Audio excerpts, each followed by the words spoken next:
Jour, le 12 février, nous pouvons faire mémoire de la bienheureuse Ombeline. Ombeline naquit vers 1092 à Fontaine-les-Dijon, dans cette famille exceptionnellement féconde en vocation, qui donna à l'église Saint-Bernard de Clairvaux. Tandis que son père, des oncles et plusieurs de ses frères entraient dans le jeune monastère de Cîteaux, berceau de la réforme cistercienne, qui était une restauration de la règle de Saint-Benoît dans toute sa rigueur et sa radicalité, Ombeline choisit d'abord la voie du mariage.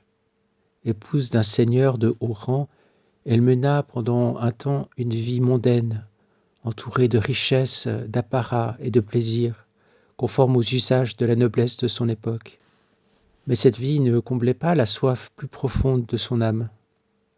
La tradition rapporte un épisode décisif devenu symbolique de sa conversion. Venue visiter son frère Bernard à Clairvaux avec un grand cortège et vêtue avec luxe, elle fut d'abord tenue à distance par Bernard. Ce refus n'était pas un rejet définitif, mais plutôt comme un appel spirituel. Par le comportement de Bernard, elle était appelée à comprendre que la vraie dignité ne se trouve pas dans l'apparence, mais dans l'humilité et l'amour de Dieu. Profondément marquée par cet épisode, Ombeline entreprit alors une conversion intérieure radicale. Et avec l'accord de son époux, elle entra au monastère bénédictin, bientôt marqué par l'esprit cistercien, de Julie-les-Nonains, en Bourgogne. Là, elle mena une vie de pénitence, de prière et de charité fraternelle, devenant plus tard prieure de ce monastère. Devant l'afflux de vocations, elle participa à la fondation d'un nouveau monastère à Crisenon, signe de la fécondité spirituelle de sa transformation intérieure. La tradition cistercienne voit en Ombeline un modèle de conversion authentique, non pas un rejet du monde, mais plutôt une transfiguration de la vie par la grâce. Bien que nous ne possédions pas d'écrits personnels certains d'elle, sa figure est intimement liée à la spiritualité de Saint Bernard, dont la théologie de l'amour divin éclaire aussi son itinéraire. Cette parole célèbre de Saint Bernard, qui exprime parfaitement l'esprit dans lequel Ombeline vécut sa conversion, résume la spiritualité qu'elle incarna.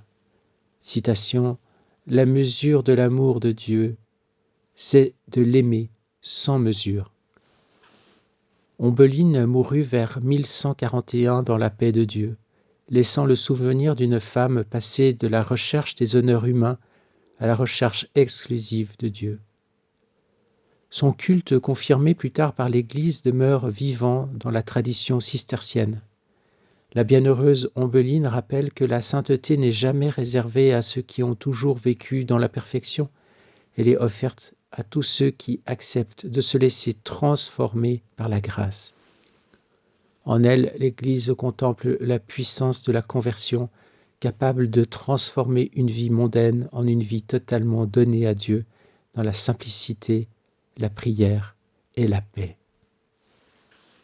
En contrepoint, voici donc un texte étonnant du Livre du ciel qui nous parle de conversion. Mais dans ce cas précis, il ne s'agit pas de conversion de vie, il s'agit de tout convertir des actes humains, même saints, à l'ordre divin. Et cela se fait évidemment avec le don de la divine volonté. Nous sommes donc au tome 12, le 13 février 1919. Louise a écrit : « Poursuivant dans mon état habituel, je cherchais anxieusement mon toujours aimable Jésus. Il vint et, plein de bonté, me dit : « Fille bien-aimée de ma volonté, veux-tu venir dans ma volonté pour accomplir d'une manière divine tant d'actions qui ont été omises par tes frères, de même que pour convertir à l'ordre divin tant d'autres qui ont été faites humainement, même celles dites saintes. J'ai tout fait dans l'ordre divin, mais je ne suis pas encore satisfait. Je veux que la créature entre dans ma volonté et que d'une manière divine, elle dépose mes actes et qu'elle se substitue à tous comme je l'ai fait. Viens, viens, je le désire tant. Je célèbre quand je vois une créature entrée dans l'environnement divin où, avec moi, elle se substitue à tous ses frères d'une manière divine et qu'elle aime et répare au nom de tous. Alors je ne reconnais pas les choses humaines en elle, mais mes propres choses. Par elle, notre amour s'élève et se multiplie, les réparations se multiplient à l'infini et les substitutions sont divines. Quelle joie, quelle fête! Même les saints s'unissent à moi et célèbrent. Ils attendent anxieusement qu'un des leurs convertisse à l'ordre divin leurs propres actes, saints dans l'ordre humain, mais pas encore dans l'ordre divin. Ils prient pour qu'immédiatement je fasse entrer des créatures dans cet environnement divin et qu'ainsi toutes leurs actions soient immergées dans la divine volonté et marquées de l'empreinte de l'Éternel. Je l'ai fait pour tous. Maintenant, je veux que tu le fasses pour tous. Sur ce, je lui dis, mais mon Jésus, tes propos me confondent. Je sais que tu suffis pour tout et que tout t'appartient. Il poursuivit, il est certain que je suffis pour tout et tous. Cependant, ne suis-je pas libre de choisir une créature et de lui donner ce rôle à mes côtés, de la rendre suffisante pour tous? De plus, que t'importe si tout m'appartient?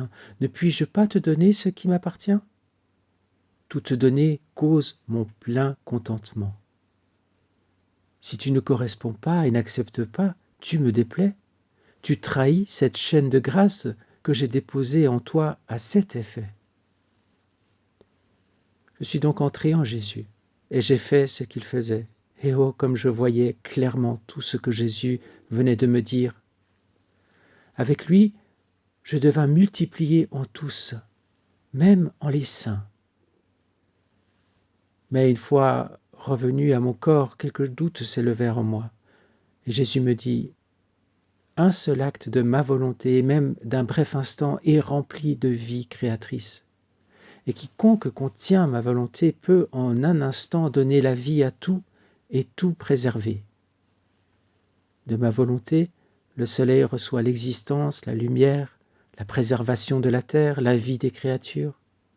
Pourquoi donc doutes-tu? J'ai ma cour au ciel et j'en veux une autre sur la terre.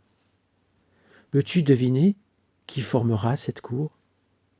Je lui répondis, les âmes qui vivent dans ta volonté? Il reprit, bien dit. Ce sont les âmes qui, sans l'ombre d'une recherche de sainteté personnelle, mais totalement divinisées, vivront pour le bénéfice de leurs frères. Ces âmes ne font qu'un seul cœur avec le ciel. Amen, Seigneur. Merci pour ces paroles de lumière et de feu qui nous éblouissent peut-être un peu, parce que c'est un discours tellement nouveau, tellement radical.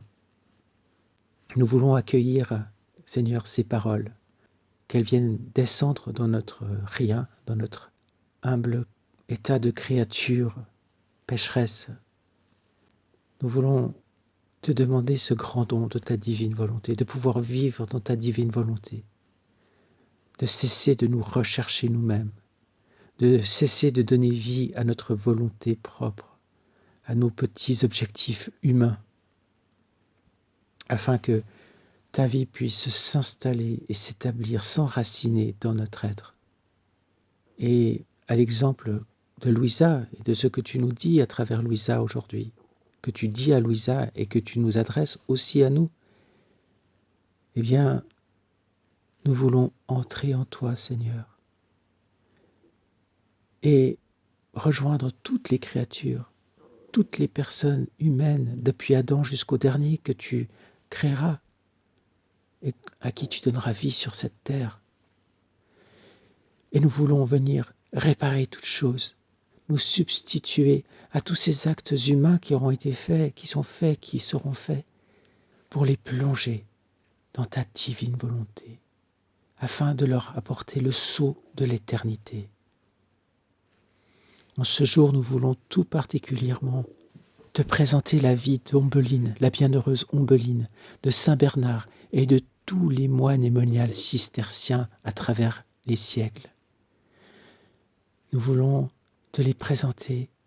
Nous voulons en toi les combler de l'ordre divin dans chacun de leurs actes, chacune de leurs pensées, chacune de leurs paroles, chacun de leurs pas, chacune de leurs actions. Que tout soit lumière et éternité d'amour et soit transfiguré dans l'éternité. Que tout soit joie, bénédiction, sainteté, retour d'amour à toi, Sainte Trinité, Créateur, Rédempteur et Sanctificateur du genre humain. Sois béni, sois glorifié et fais advenir sur cette terre le règne tout-puissant de ton divin fiat, qu'il vienne régner dans le cœur de toutes tes créatures ici-bas. Nous te le demandons du fond du cœur, Seigneur. Viens, Maranatha.